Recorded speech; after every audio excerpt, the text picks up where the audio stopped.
வாழ்த்தி மகிழ்வோம். அகத்தவம் ஆண்டின் ஒவ்வொரு நாளும் ஏப்ரல் 16ஆம் தேதி ஜேம்ஸ் ஆலன் அவர்கள் புக் ஆஃப் மெடிடேஷன் என்ற அந்த நூலில் என்ன பகிர்ந்துள்ளார் என்பதனை முதலில் தமிழ் மொழியில் காண்போம். தகமை வகை என்று நாம் கரந்துரை சொல்லாக கூறலாம். இந்த நாளை ஏப்ரல் 16ஆம் தேதி நாளை தகமை வகை என தரமாக கடக்கும் மைய வள கையகத்தினர், தரமாக கடக்கும் மைய வள கையகத்தினர், தூய்மையான உள்ளம் உள்ளவர்களை கடவுளை பார்க்கிறார்கள்.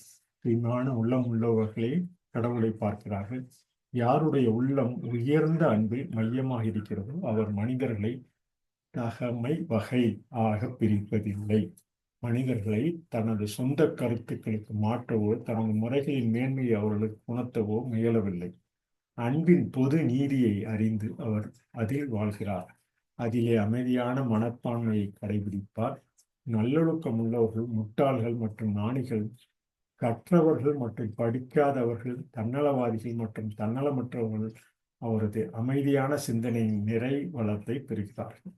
கற்றவர்கள் மற்றும் படிக்காதவர்கள், தன்னலவாதிகள் மற்றும் தன்னலமற்றவர்கள் அவரது அமைதியான சிந்தனையின் நிறை வளத்தை பெறுகிறார்கள். இதில் உன்னதமான அறிவை, இந்த தெய்வீக அன்பை தன்னுடைய ஒழுக்கத்தால் முயற்சி செய்வதன் மூலம் உங்கள் மீது வெற்றிக்கு பிறகு வெற்றியை பெறுவதன் மூலமும் மட்டுமே நீங்கள் அடைய முடியும்.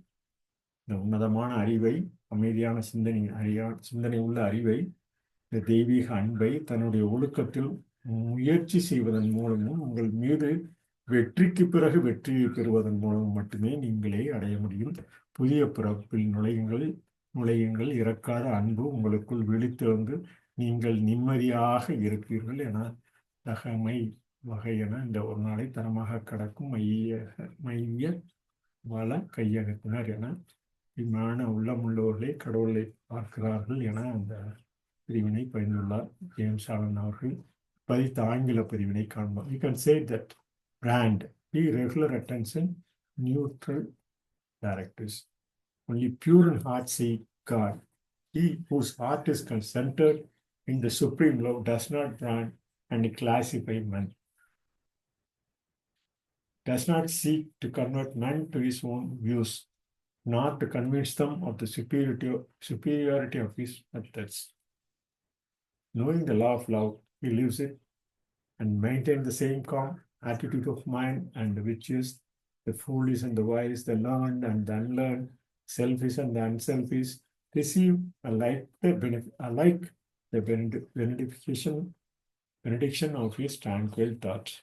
Receive alike the benediction of his tranquil thought.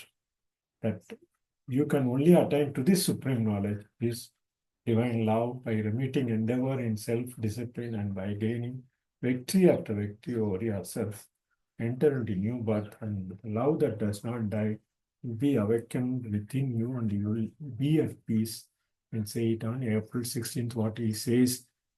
And on the day, April 16th, we can say it in acrostic and be regular attention, neutral directives in single word with acrostic. அமைதி இந்த தகமை வகை என அந்த brand என்ற ஆங்கில சொல்லிற்கு இணையாக நம்மை வகை தரமாக கடக்கும் மைய வள கையகத்தினர் என கூறி இந்த ஏப்ரல் 16ஆம் தேதி பதிவினை நிறைவு செய்யும். நன்றி.